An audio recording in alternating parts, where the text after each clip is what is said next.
दोस्तों, Nelson Mandela का कहना है, हर चीज उस वक्त तक नामुमकिन होती है जब तक कोई उसे करके नहीं दिखाता। और फिर लोग कहते हैं कि हाँ, ये काम तो इस तरीके से किया जा सकता था, पता नहीं मेरे जहन में ये क्यों नहीं आया। दोस्तों, नामुमकिन को मुमकिन सिर्फ एक चीज ही बनाती है, और वो है कुछ करने की, कुछ कर गुजरने की ख्वाहिश। इस दुनिया में दो तरह के लोग होते हैं, एक वो जो ठान लेते हैं और करके दिखाते हैं, और दूसरे वो जो इंतजार करते हैं कि कोई आए और उन्हें करके दिखाए। एक वो जो हिस्ट्री पढ़ते हैं और दूसरे वो जो हिस्ट्री बनाते हैं। पैदाइशी तौर पर ना तो उसके बाजू थे और ना ही उसकी टांगें थी। लोगों की नजरों में उसके लिए तरस और हमदर्दी होती थी।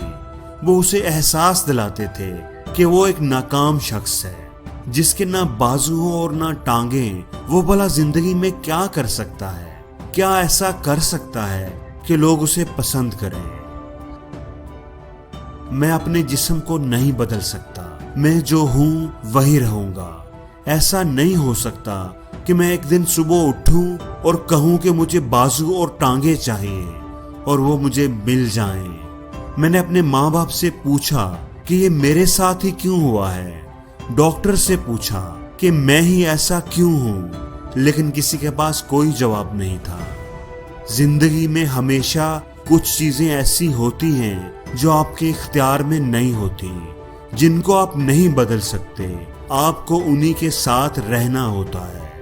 हमारे पास सिर्फ ये चॉइस होती है कि या तो हम हिम्मत हार जाएं, हार मान लें, और या फिर जैसा भी हो, जितनी भी मुश्किलें हो, जिंदगी में आगे बढ़ते रहे। और मैंने हिम्मत ना हारने का फैसला किया। अगर आप गिर जाएं और हार मान लें कि आप अब नहीं उठ सकते, तो क्या आप कभी उठ पाएंगे?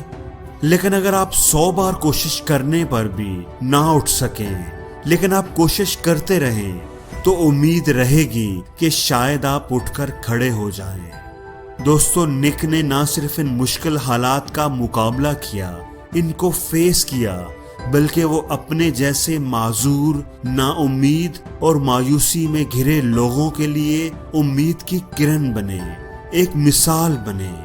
उनके हाथ नहीं थे तो उन्होंने अपने मुंह से लिखना शुरू कर दिया।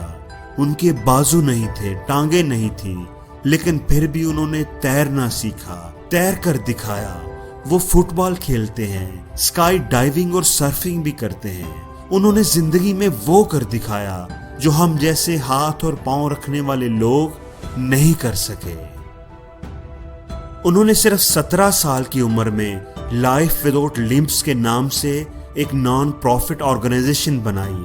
19 साल की उम्र में उन्होंने अपनी पहली मोटिवेशनल स्पीच की। उन्होंने 10 से ज़ायद किताबें लिखी हैं। वो एक मोटिवेशनल स्पीकर के तौर पर 40 से ज़ायद मुल्कों में सफर कर चुके हैं और लोगों में जीने की, कुछ करने की उम्मीद बांटते रहते हैं। दोस्तों, निक की जिंदगी हमें ये सबक देती है कि हालात चाहे कितने भी मुश्किल क्यों ना हो, रास्ता बनाने वाले रास्ता बना ही लेते हैं। अगर वो इंसान जिसके ना बाजू हैं ना टांगें, अगर वो एक कामयाब जिंदगी जीकर दिखा सकता है, तो फिर हमारे पास क्या बहाना बचता है। दोस्तों, निक कहते हैं कि मेरा यकीन करें, उम्मीद खोना हाथ पांव खोने से कहीं ज्यादा बुरा है। अगर आप मुश्किलों में घिर गए हैं और आपको रास्ता नजर नहीं आ रहा, तो अपनी उम्मीद के दिए को बुझने ना दें। आपको रास्ता जरूर मिलेगा, जरूर नजर आएगा, क्योंकि रास्ता मौजूद है।